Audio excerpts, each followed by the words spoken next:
നമസ്കാരം, ഋഷിപ്രോക്തം ചാനലിലേക്ക് ഏവർക്കും ഹൃദ്യമായ സ്വാഗതം.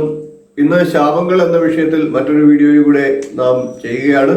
ശാപങ്ങൾ ഏതെങ്കിലും തരത്തിൽ ആരെങ്കിലും ചെയ്യുന്ന തെറ്റിന് ആ തെറ്റ് ഏറ്റുവാങ്ങേണ്ട, അതിന്റെ ഫലം അനുഭവിക്കേണ്ട വ്യക്തികളുടെ മനസ്സിലുണ്ടാകുന്ന താപമാണ് ശാപം. അത്തരത്തിൽ നിരവധി കാര്യങ്ങൾ, നിരവധി തരത്തിലുള്ള ശാപങ്ങൾ നാം പറഞ്ഞു കഴിഞ്ഞു. ആ ശാപങ്ങളെല്ലാം തന്നെ ദോഷം ചെയ്യുന്ന വ്യക്തിയെയും അയാളുടെ കുടുംബത്തെയും 3 തലമുറ വരെ പിന്തുടരാം. ശാപങ്ങൾ ആരെങ്കിലും തന്നെ ഏറ്റിട്ടുണ്ടെങ്കിൽ, അത്തരം ദുഷ്പ്രവൃത്തികൾ ചെയ്ത് ശാപവചനങ്ങൾ കേട്ടിട്ടുണ്ടെങ്കിൽ തീർച്ചയായിട്ടും അതിന്റെ ദോഷഫലങ്ങൾ അനുഭവിച്ചേ മതിയാകുകയുള്ളൂ. പശ്ചാത്താപം ചെയ്ത് പ്രായശ്ചിത്തം ചെയ്യുന്ന ഒരാൾക്ക് ആ ശാപങ്ങളിൽ നിന്ന് രക്ഷ നേടാനായിട്ട് സാധിക്കും. അത്തരത്തിൽ ഈ ജന്മത്തിൽ ചെയ്യുന്നതായിട്ടുള്ള നിരവധി ശാപവും അതിന്റെ പരിഹാരവും എന്നുള്ള വിഷയം നാം ചെയ്തു കഴിഞ്ഞു. ഇന്ന് ഞാൻ നിങ്ങളിലേക്ക് എത്തിക്കുന്നത് ജന്മജന്മാന്തര ബാധാശാപമാണ്. അതായത് നമ്മളുടെ മുൻ ജന്മങ്ങളിലുമൊക്കെ നാം അറിഞ്ഞോ അറിയാതെയോ ചെയ്ത പാപഫലങ്ങൾ തീർച്ചയായിട്ടും ഈ ജന്മത്തിലും അനുഭവിച്ചേ മതിയാകുകയുള്ളൂ. മുൻ ജന്മത്തിലെ പാപകർമ്മങ്ങൾ നാം ചെയ്യുന്നത് നമുക്ക് ഒരുപക്ഷെ അറിവില്ലായിരിക്കാം. ഓരോരോ ദോഷങ്ങളും ദുരിതങ്ങളും മനസ്സിലാക്കിക്കൊണ്ട് ഏതെങ്കിലും തരത്തിൽ അത്തരം ജന്മജന്മാന്തര ബാധാശാപം ഉണ്ടായിട്ടുണ്ട് എന്ന് മനസ്സിലാക്കിക്കൊണ്ട് നമുക്ക് വേണ്ടതായിട്ടുള്ള പരിഹാരങ്ങളെ കാണുക. ജന്മജന്മാന്തര ബാധാശാപം എന്ന വിഷയത്തിലേക്ക് നമുക്ക് കടക്കാം. അതിനു മുമ്പ് ചാനൽ ഇതുവരെ സബ്സ്ക്രൈബ് ചെയ്തിട്ടില്ല എങ്കിൽ ദയവായി സബ്സ്ക്രൈബ് ചെയ്യുക. വീഡിയോ നിങ്ങൾക്ക് ഇഷ്ടപ്പെടുകയാണെങ്കിൽ ലൈക്ക് ചെയ്യുക. അത് മറ്റുള്ളവരുടെയും കൂടി അറിവിലേക്ക് ഷെയർ ചെയ്ത് കൂടി കൊടുക്കുക. നമുക്ക് വിഷയത്തിലേക്ക് കടക്കാം. ജന്മങ്ങളും പുനർജന്മങ്ങളും എന്നുള്ള വസ്തുത സത്യമാണെന്ന് നമുക്ക് എല്ലാവർക്കും അറിയാം. ജന്മമുണ്ടെങ്കിൽ തീർച്ചയായിട്ടും ഒരു പുനർജന്മം ഉണ്ടാകും. അത് ശാസ്ത്രീയമായിട്ട് തെളിയിക്കപ്പെട്ടിട്ടുണ്ട്. നമ്മളുടെ ഗ്രന്ഥങ്ങളിലെല്ലാം തന്നെ അത് പറഞ്ഞിട്ടുമുണ്ട്.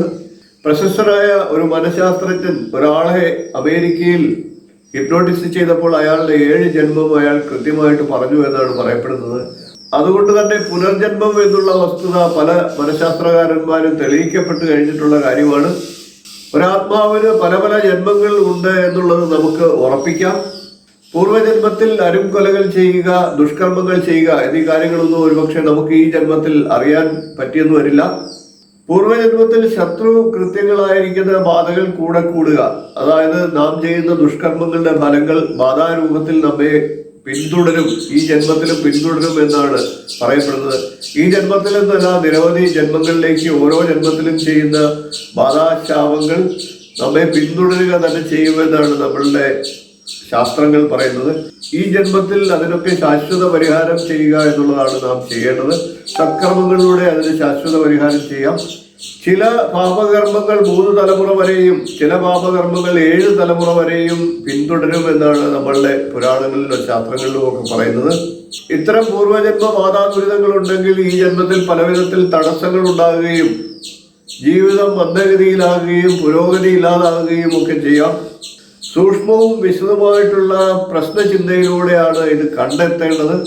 ഇത്തരത്തിൽ ഒരു നല്ല ദൈവജ്ഞനെ കണ്ട് അതിന്റെ പ്രശ്നചിന്ത ചെയ്ത് നാം ഇപ്പോൾ അനുഭവിക്കുന്ന ദോഷങ്ങൾ എന്തൊക്കെയാണെന്നും ഒക്കെ മനസ്സിലാക്കി അതിന്റെ പ്രകാരം പ്രശ്നചിന്ത ചെയ്ത് എന്താണ് പൂർവ്വജന്മത്തിലെ കർമ്മദുരിതം എന്നുള്ളത് മനസ്സിലാക്കിക്കൊണ്ട് വേണ്ട പരിഹാരം ചെയ്യുക. ഇത്തരത്തിൽ യഥാർത്ഥ കാരണം മനസ്സിലാക്കിക്കൊണ്ട് ബാധാശാപ ദുരിതത്തിന് പരിഹാരം ചെയ്യുന്ന മാത്രയിൽ തന്നെ നമുക്ക് അതിന്റെ ഫലങ്ങൾ മനസ്സിലാകുന്നതാണ്. ഈ ജന്മത്തിൽ ആ തടസ്സപ്പെട്ട് കിടക്കുന്ന നമ്മളുടെ കർമ്മദുരിതങ്ങളെ, കർമ്മത്തെ എല്ലാത്തിനെയും നമുക്ക് ഇല്ലാതാക്കി ജീവിതത്തെ ഐശ്വര്യകരമായിട്ട് മുന്നോട്ട് കൊണ്ടുപോകാനായിട്ട് സാധിക്കും.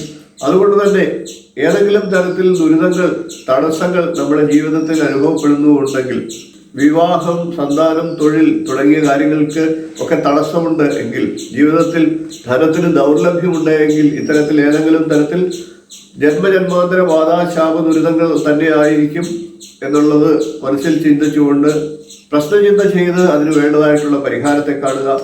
എല്ലാവരും ഐശ്വര്യത്തോടു കൂടി ജീവിക്കാൻ വേണ്ടി ഇത്തരത്തിൽ നമ്മളുടെ പുരാതനമായിട്ടുള്ള ചിന്തകളെ അടിസ്ഥാനപ്പെടുത്തി വേണ്ട കർമ്മങ്ങൾ ചെയ്യുക, പശ്ചാത്താപം ചെയ്യുക, സത്ചിന്തയോടുകൂടി നല്ല സത്കർമ്മങ്ങൾ അനുഷ്ഠിച്ച് ജീവിക്കുക.